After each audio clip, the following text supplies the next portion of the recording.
ఆ ప్రభు అయిన యేసుక్రీస్తు నామములో ఈ ఉదయకాలపు మన్నా అనే కార్యక్రమాన్ని వీక్షిస్తున్న మీ అందరికీ హృదయపూర్వకమైన వందనాలు తెలియజేస్తున్నాను. కృపగల దేవుడి జ్ఞాపకం చేసుకొని గడిచిన దినమంతా ఆయన కృపలో భద్రపరిచి కాపాడి క్షేమమును అనుగ్రహించి మరో దినాన్ని పరిశుద్ధాత్మదేవుడు అనుగ్రహించాడు. ఈ దినమంతా కృపాక్షేమాన్ని పరిశుద్ధాత్మదేవుడు అనుగ్రహించునుగాక. ఈ ఉదయకాల సమయంలో ఒక వాక్యాన్ని చదువుకుందాం. రాజులు 2వ గ్రంథము 20వ అధ్యాయము 5వ వచనం.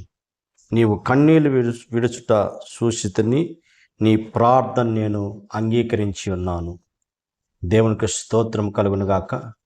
సర్వోన్నతమైన దేవుడు ఎవరంటే ఆయన ప్రార్థన ఆలకించే దేవుడు. ఆయన ప్రియ దేవుడి బిడ్డ, ఇంకా మనం గమనించినప్పుడు కన్నీటి ప్రార్థనకి వెంటనే ప్రభు జవాబు దయచేసే దేవుడు ఆయన.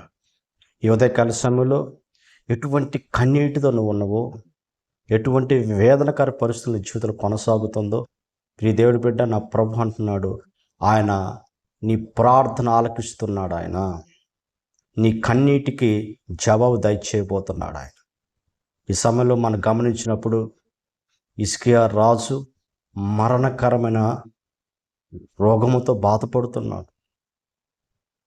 ప్రియ దేవుడి బిడ్డ, అనేక వైద్యులు సంప్రదించాడు, ప్రయోజనం లేదు.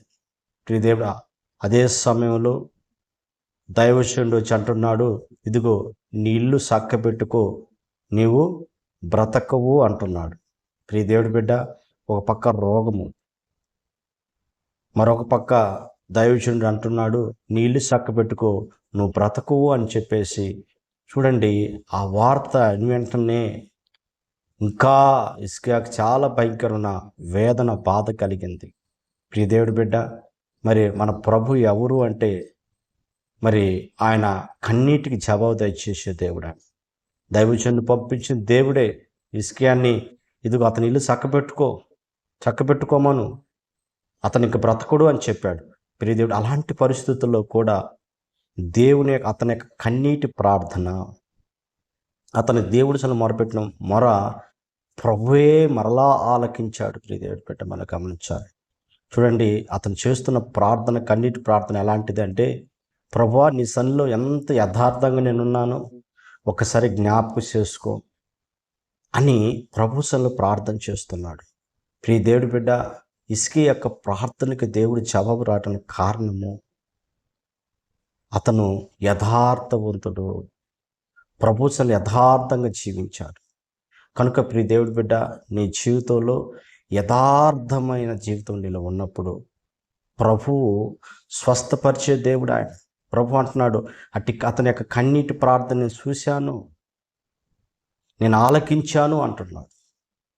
కారణం ఏంటంటే యథార్థత. నువ్వు చేసే పనిలోను, నువ్వు చేసే ఉద్యోగంలోను, నువ్వు చేసే వ్యాపారంలోను, నువ్వు చేసే ప్రార్థనలో యథార్థత ఉంటే ఆ యథార్థమైన ప్రార్థనకి నా దేవుడు జవాబు దయచేసే దేవుడు అంటున్నాడు. నేను సన్నిలో ఎంత యథార్థంగా ఉన్నానయ్యా. ప్రియ దేవుడి బిడ్డ, అతను రాజుగా ఉన్నప్పుడు ఎంతో యథార్థత కలిగి తన పరిపాలన జరిగించాడు. ఎక్కడ అన్ని సంబంధించిన ఈ యొక్క రాజ్యంలో ప్రవేశించకుండా ప్రభుకు ఒక సాక్షి నిలబడ్డాడు. కనుక అంటున్నాడు, అతని ప్రార్థనను ఆలకించాడు. ఏ దైవచుండైతే నువ్వు బ్రతకువు, చనిపోతావు, నీ ఇల్లు చక్కబెట్టుకోమన్నాడు, అదే దైవచుడితో అంటున్నాడు, ఇదిగో హిజ్కియా యొక్క ప్రార్థన నేను విన్నాను, ఆయన కన్నీటి నేను చూశాను, ఇదిగో అతన్ని బ్రతికిస్తానని చెప్పు అంటున్నవే కాకుండా, ఈ దేవుడి బిడ్డ మనం గమనించినప్పుడు 15 సంవత్సరాలు ఆయుష్ను కూడా కలుగు చేశాడు. ఉదయకాల సమయంలో నీ ప్రార్థన, నీ కన్నీటి ప్రార్థన ఎలా అంటే యథార్థంగా ఉండాలి నీ సన్నిధిలో. రెండోదిగా ప్రియ దేవుడి బిడ్డ, ఎప్పుడు దేవుడు మనల్ని స్వస్థపరుస్తాడు, మన కన్నీటికి జవాబు దయచేస్తాడు అంటే ఆయన సన్నిధిలో మూలుగులతో ప్రార్థించినప్పుడు. అన్న ప్రభువా నాకు కుమారుని దయచేయమని మూలుగులతో ప్రార్థన చేసింది, కన్నీటితో ప్రార్థన చేసింది. ఆ కన్నీటి ప్రార్థనకు దేవుడు జవాబు దయచేసి, ఇదిగో ఆ మూయబడ్డ గర్భాన్ని తెరిచి కుమారుని దయచేశాడు ఆయన. ప్రియ దేవుడి బిడ్డ, మూడోదిగా నీకు స్వస్థత కలగాలి అంటే ఏం చేయాలంటే పాప క్షమాపణ కలగాలి ఉండాలి. చూడండి, పక్షవాయు కలిగిన వారిని యవనస్తులు యేసు ప్రభు దగ్గర తీసుకెళ్తే యేసు ప్రభు అంటున్నాడు, ఇదిగో నీ పాపములు క్షమించబడ్డాయని. ఈయన వెంటనే ప్రభు ఎప్పుడన్నాడో అతని పాపములు క్షమించబడ్డాయో, ప్రియ దేవుడి బిడ్డ, ఈయన వెంటనే అతనికి స్వస్థత కలిగింది. ఈ ఉదయకాల సమయంలో ఎటువంటి మరణకర రోగంలోనూ ఉన్నాం, ఎటువంటి భయంకర సమస్యలు నీ జీవితం కొనసాగుతుంది. అయ్యో, ఈ రోగము, ఈ దీర్ఘకాల వ్యాధుల చేత, మరణకాల వ్యాధుల చేత బాధించబడుతూ మరణమే శరణ్యమైన పరిస్థితుల్లో ఉన్నవా? ఉదయకాల సమయంలో అంటున్నాడు, నీ కన్నీటి ప్రార్థన ప్రభు చూస్తున్నాడు. నీ ప్రార్థనకు దేవుడు జవాబు దయచేయబోతున్నాడు. అయితే ప్రియ దేవుడి బిడ్డ, మనం గమనించినప్పుడు హిజ్కియా చేసిన ప్రార్థన చేత దేవుడి వైపు చేరి, కన్నులెత్తి ప్రభు వైపు చేరి, ప్రభా అయ్యా నన్ను స్వస్థపరచయ్యా, ప్రభా నన్ను స్వస్థపరచు, ప్రభా అయ్యా నన్ను బాగు చేయమని ప్రార్థన చేశాడు. అంతేగాని దైవజనుడు చెప్పాడు కదా ఇంకా నాకు స్వస్థత కలగదు అని అవిశ్వాసంలోకి వెళ్ళలేదు. ప్రియ దేవుడి బిడ్డ, నీ జీవితంలో దేవుడి సల్లో విశ్వాసం కలిగి అవిశ్వాసంలోకి వెళ్ళకుండా నువ్వు విశ్వాసం కలిగి కన్నీటితో ప్రార్థన చేయగలిగితే, కన్నీటితో ప్రభు దగ్గర మొరపెట్టగలిగితే నీ కన్నీటికి జవాబు దయచేసే దేవుడు ఆయన. నీకు ఆరోగ్యం కలిగించడమే కాకుండా, స్వస్థపరచడమే కాకుండా ప్రభు, ప్రియ దేవుడి బిడ్డ, నీకు ఆయుష్ను కలుగు చేసి, చూడండి, 3వ దినమ దేవుడి యొక్క మందిరంలోకి వెళ్ళి ప్రభును ఆరాధించాడు, ప్రభును స్తుతించాడు, ప్రభును ఘనపరచగలిగాడు. ఉదయకాల సమయంలో ఎలాంటి మరణకర వ్యాధితో ఉన్నా, దీర్ఘకాల వ్యాధుల చేత బంధించబడుతూ ఉన్నాం. ప్రియ దేవుడి బిడ్డ, మరి డాక్టర్ని చేయవదలు వచ్చాము, వైద్యుల్ని చేయవదిలి వచ్చి ఉండొచ్చాము, అందరిని చేయవదలొచ్చు, కానీ ఎడవన్న దేవుడు నా ప్రభు యేసుక్రీస్తు. ఇదిగో యథార్థంగాను ప్రభుత్వంలో కన్నీటి పెట్టి ప్రార్థన చేయి, ప్రభు దగ్గర మొరపెట్టు.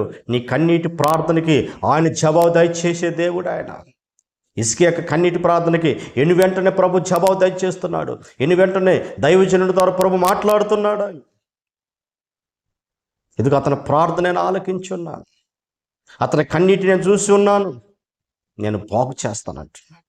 ఉదయకాల సమయంలో నిన్ను బాగు చేయబోతున్నాడు. ఆయన ప్రభావం తాకపోతుంది, ఆయన మహిమని తాకపోతుంది. ఇదిగో ఇప్పుడే శీఘ్రముగా నీకు స్వస్థత కలుగును గాక, ఇప్పుడు అద్భుతం జరుగును గాక, ఇప్పుడు ఆశ్చర్యకాన్ని జీవితంలో జరిగించబోతున్నాడు. ఉదయకాల సమయం వాక్యం వింటున్నా, ఇదిగో నీ జీవితంలో ప్రభువే మాట్లాడుతున్నాడు కనుక నువ్వు విశ్వసించి నమ్మగలిగితే, ఇదిగో మోకరించగలిగితే మోకరించు, ఇదిగో ఈ ప్రార్థనలు ఏకీభవించు. సర్వోన్నతమైన దేవుడు ఆయన ప్రభావంతో ఇప్పుడే ప్రభు తాకునుగాక. ప్రార్థన చేసుకుందాం. పరిశుద్ధుడా, జీవాధిపతి, ఆశ్చర్యకడ్డ, స్తోత్రాలయ. ఈ ఉదయకాల సమయంలో ఎందరైతే అనారోగ్యం చేత బాధించబడుతున్న ప్రభావానికే స్తోత్రాలయ. ఇప్పుడే మీ ప్రభావం తాకి స్వస్థపరచమని అడుగుతున్న ప్రభావానికే స్తోత్రమలయ. అది దీర్ఘకాల వ్యాధులు కావచ్చు, మరణకర వ్యాధుల చేత పీడించబడుతున్న ప్రజలకి ఒక గొప్ప విడుదల దయచేయమని అడుగుతున్న ప్రభావానికే స్తోత్రాలయ. యేసు నామములో క్యాన్సర్ గడ్డల కరుగును గాక నా తండ్రికి స్తోత్రాలు స్వామి. అదేవిధంగా ప్రభావానికే స్తోత్రాలయ.